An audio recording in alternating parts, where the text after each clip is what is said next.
Hi guys, it's Steffi from the Novelty Corner and welcome back to my channel and welcome to another book haul. This is my book haul for the month of September. There's a whole lot of books here. I basically have not read any of them because it's been a very, very busy month, which is depressing for me, but I also have these books to look forward to reading in the next couple of months, which is actually quite a positive thing for me. I'm going to try and get through this pretty quickly because one, my camera is playing up, two, I've got a whole bunch of things that I need to get done today, which I'm massively trying to pre-film a whole lot of things before I go away on holidays. So I apologize if this is a little bit rushed.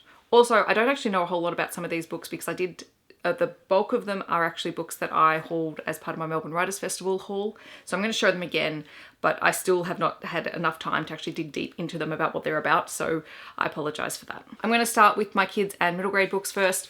I have a copy of You Might Find Yourself by Ty Snaith. This was a picture book that I picked up from the Melbourne Writers Festival. It is gorgeously illustrated. It's a whole lot of collage and 3D objects and things like that, which is why I picked it up in the first place. I haven't had a chance to read the entire thing yet, which is weird because it's only like a 32-page picture book, but it is essentially about finding your path in life and being whoever you want to be, and it is absolutely gorgeous. I also picked up Monstrous Devices by Damien Love. This is a middle grade, I think steampunky type story, which I don't know all that much about, but it was recommended as a good middle grade read, so I've picked it up. I know that as soon as I get a chance to read it, I will, because there will be kids in my class who would really love to read this, and they're always looking for new recommendations of sort of adventure type books that are different to what they see in our school library. My finished copy of The Tea Dragon Festival by Katie O'Neill finally arrived. My kids have been loving the Tea Dragon Society, and I did say that this was arriving, and in fact they asked me the day, they actually reminded me the day that this book arrived that they were waiting for it to come in, so they'll be very excited after the school holidays. I also have The Orchid Underground by Matt Larkin. I think,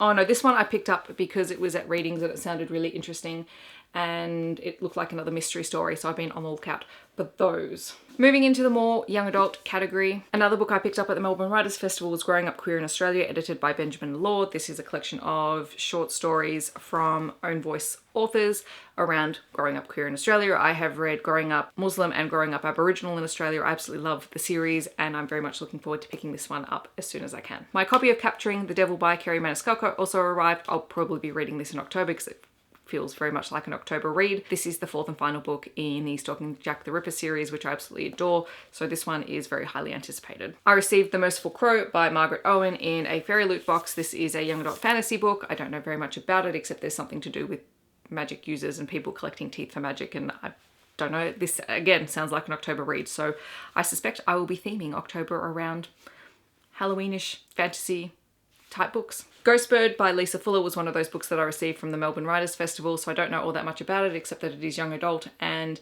something to do with twins, so I will be looking into this again. This might be another October read. Moving into the adult books that I picked up this month, I received a copy of Heart of the Cross by Emily Madden from Myra, and this was an unsolicited review copy, but I'm very intrigued to read it. It looks like a cross between a historical and a contemporary day story set in, I think it says 1959 Ireland, 1984 Rose Bay, and 2017 Sydney. So I'm very interested to see how this plays out. Again, not something I would pick up on my own, but I'm very intrigued to try it. I picked up my copy of Dark Dawn by Jay Kristoff, the third and final book in the Nevernight Chronicles, and this will definitely be an October read. We know what my October is going to be like, guys, so I'm very excited and also filled with trepidation about finishing this series, but I have heard nothing but good things from everyone who's read it, so I'm looking forward to it. The Diver's Game by Jessie Ball was one of those books that I received from the Melbourne Writers Festival. Still don't know anything about it.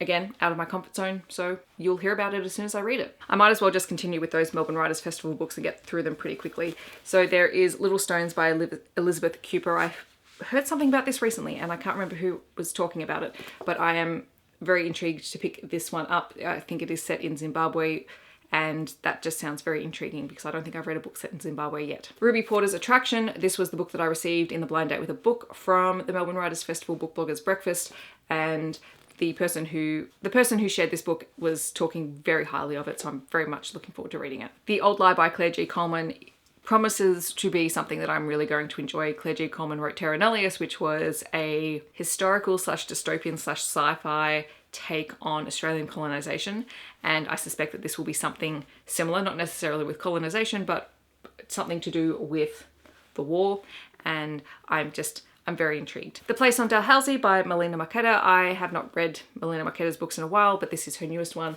and I know that everyone who is a big fan of hers was very excited about this. And then there is The Farm by Joanne Ramos, which is a book that I have heard about. It's something to do with with loss of freedom with women's bodies, something to do with them basically being like a breeding farm. Yes, I'm intrigued because I've heard some mixed things about it, so I'm curious to see where I stand on my opinions with this book. And then finally I have The Bridge Kingdom by Daniel L. Jensen, which is a fantasy romance story which I received in a Bay Crate box, and you heard me talk about it. It is a gorgeous edition and I'm very, very excited to read this. And also To Be Taught If Fortunate by Becky Chambers, which is her newest release, and it is a novella about humans who are going in search of new worlds, but instead of trying to terraform the worlds, they actually change the body chemistry and makeup of their own bodies in order to suit the environment that's there. I've heard some mixed things about this. I've heard good things. I've heard some people be very unsatisfied with it, but I love Becky Chambers, so I'm anticipating that I will really enjoy this book. I know that I whipped through these really, really quickly, but you will probably hear more in-depth thoughts about these in the coming months anyway, so stay tuned. If there's anything you think that I should read sooner rather than later, let me know in the comments. Obviously, people are probably going to tell me to read Dark Dawn, and I am planning on doing that. As soon as I come back from holidays, I'm getting started on a whole lot of these books. If you've read any of these books, let me know in the comments your thoughts on them. I would love to hear. I hope that wherever you are in the world, you are having a wonderful day, and I'll catch you guys in my next video. Thanks so much for watching. Bye, guys.